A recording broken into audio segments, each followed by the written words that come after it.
మీ అందరికీ పేరు పేరున చాలా చాలా థ్యాంక్స్. ఎందుకంటే మీరు మన ఛానల్‌ని సపోర్ట్ చేస్తున్నందుకు, అదేవిధంగా సబ్స్క్రైబ్ చేస్తున్నందుకు, షేర్ చేస్తున్నందుకు కూడా. ఇప్పుడు మనం ఎక్కడున్నామో తెలుసుకోవాలనుకుంటున్నారు కదా! పదండి ముందుకెళ్దాం. ఇప్పుడు మనం వచ్చేసి నందవరం అనే గ్రామంలో శ్రీ చౌడేశ్వరీదేవి ఆలయంలో ఉన్నాము. ఇది అంతా చౌడేశ్వరీదేవి ఆలయం. ఈ ఆలయం వచ్చేసి మనకి ఒకసారి మనం ఈ ఆలయంలో చూసుకుంటే ఇదంతా ఇది ముందు మండపం. ఆలయం అమ్మవారికి ముందు మండపంగా ఉంటుంది. ఇక్కడ ఏంటంటే కానుకలు, ముడుపులు ఇవన్నీ ఇక్కడ లెక్కింపు చేస్తున్నారు. చూడండి, ఈ పక్కన స్వామివారికి అమ్మవారిది ముడుపులు, కానుకలు లెక్కింపు చేస్తున్నారు.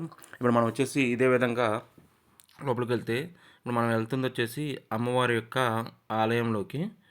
చూడండి, అయితే ఇక్కడ అమ్మవారు అనేది అసలు మనము ఎంతో పుణ్యం చేసుకుంటే కానీ ఇలాంటి అవకాశం దొరకదు, ఇంత అదృష్టం దొరకదు. ఇది కాలభైరవ స్వామి. చూడండి, ఇక ఇక్కడి నుంచి మనం లోపలికి వెళ్తే అమ్మవారి యొక్క గర్భాలయం దగ్గరికి వెళ్తాము.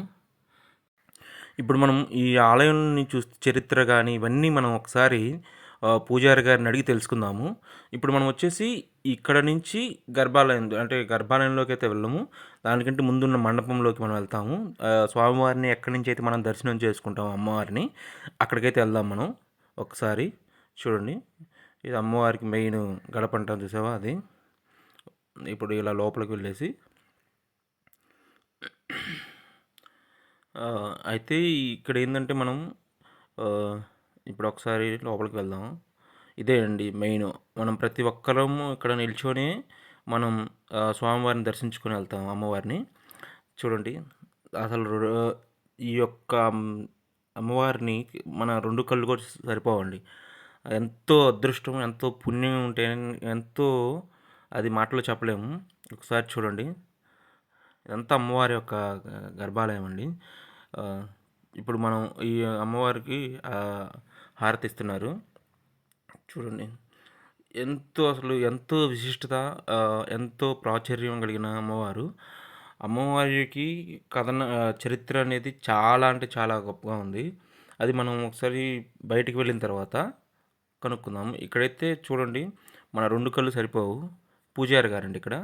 ఒకసారి అమ్మవారిని దగ్గర నుంచి కొద్దిగా అడిగాము, చూపిస్తా అన్నారు. చూడండి, అసలు నిజంగా సరస్వతీదేవి అమ్మవారు, పార్వతి యొక్క స్వరూపమే అమ్మవారు ఇక్కడ. అయితే చూడండి, ఇదంతా అమ్మవారి యొక్క ఆలయం. ఈ మొత్తం వచ్చేసి బంగారపు రేకుతో అనే విధంగా అనిపిస్తుంటుంది. ఎంతో అంటే ఎంత. ఇప్పుడు మనం ఇక్కడ నుంచి బయటికి వెళ్దాం. ఇక్కడ వచ్చేసి అమ్మవారి ఎదురుగా శ్రీచక్రం అనేది ఉందండి. ఇది అమ్మవారి యొక్క శ్రీచక్రం. ఇప్పుడు మనం బయటకు వెళ్ళేసి పూజారి గారి మాటల్లో ఆలయ చరిత్ర తెలుసుకుందాం.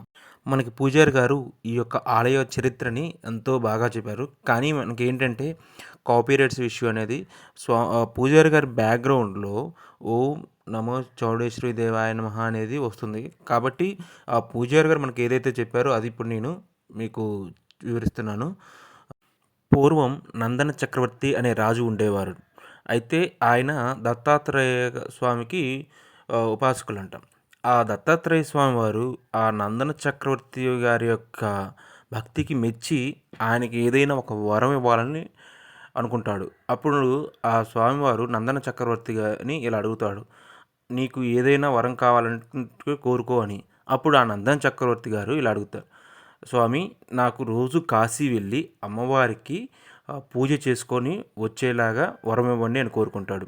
అయితే అప్పుడు ఆ స్వామివారు ఒక లేపనం అనేది నందన చక్రవర్తికి ఇస్తాడు.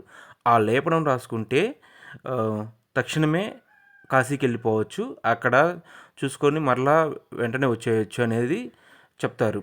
సరే అని చెప్పేసి స్వామివారు నందన చక్రవర్తి ప్రతిరోజు ఉదయము అలా నేను లేపనం రాసుకొని కాశీకి వెళ్ళేవారు. అది ఆరిపోయేలోపు అంతా చూసుకొని వచ్చేసేవారు.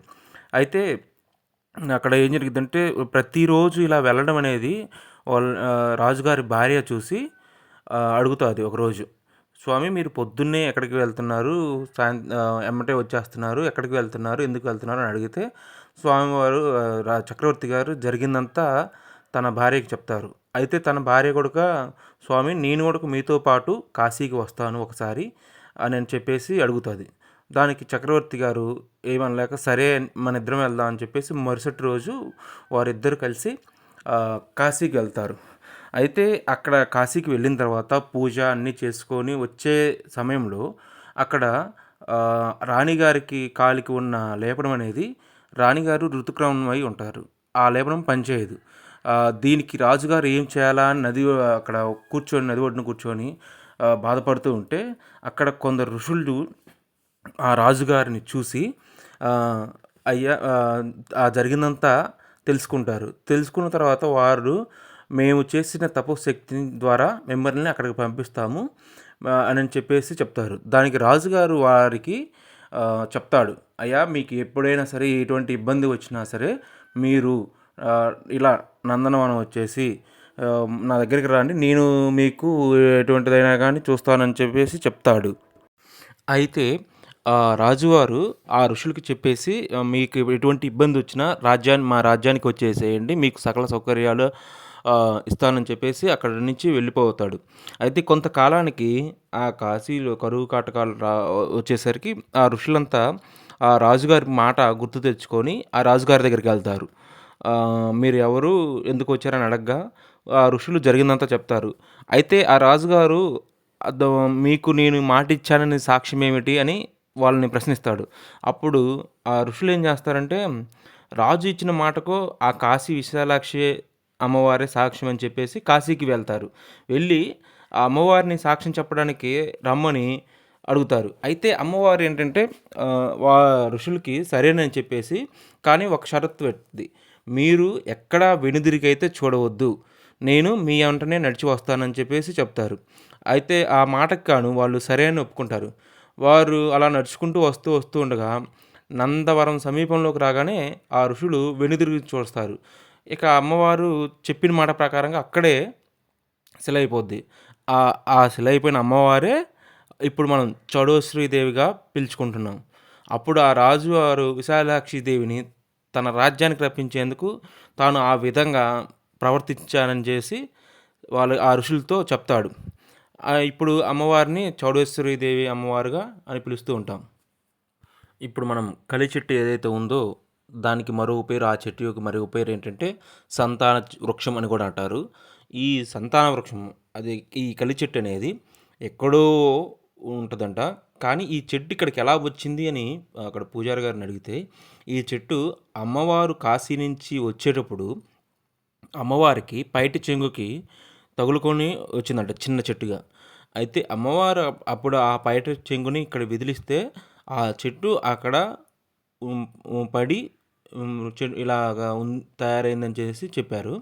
అయితే ఈ చెట్టుకి సంతాన వృక్షం అనే పేరు ఎందుకు వచ్చిందంటే ఎవరైతే పిల్లలు లేక ఉంటారో భార్యాభర్తలు ఇద్దరు 41 రోజుల పాటు మండల దీక్ష తీసుకొని 41 రోజులు ఉంటే 41 రోజుల తర్వాత ఒడి బియ్యం, చీర, సార అనేవి ఇక్కడ సమర్పించుకొని ఆ చీరని చించి కనుక ఆ చెట్టుకి కనుక కడితే వాళ్ళకి పిల్లలు పుడతారని చెప్పేసి ఇక్కడ స్వామివారి పూజారి గారు చెప్పారు.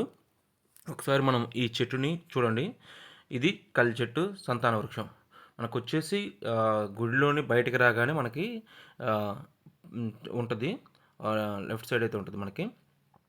చూడండి ఇదంతా ఈ చెట్టు. ఇక్కడ మనం తర్వాత వచ్చేసి మనం చూడండి ఇక్కడ ఎవరైనా సరే ఇక్కడ 41 రోజులు మండల దీక్ష తీసుకోవాలి. ఇది ఈ చెట్టు యొక్క కథ. మరి మనం మరలా నెక్స్ట్ వీడియోలో అమ్మవారు వచ్చిన గృహ గురించి, తర్వాత ఇక్కడున్న 4 వైపుల తూర్పు, ఉత్తర, దక్షిణ, పడమరలో ఉన్న గాలి గోపురాల గురించి, ఆ యొక్క విశేషాల గురించి మనం మరొక వీడియోలో తెలుసుకుందాం. Okay friends, thank you. Please share, subscribe చేయండి మన ఛానల్ని and support. Thank you friends.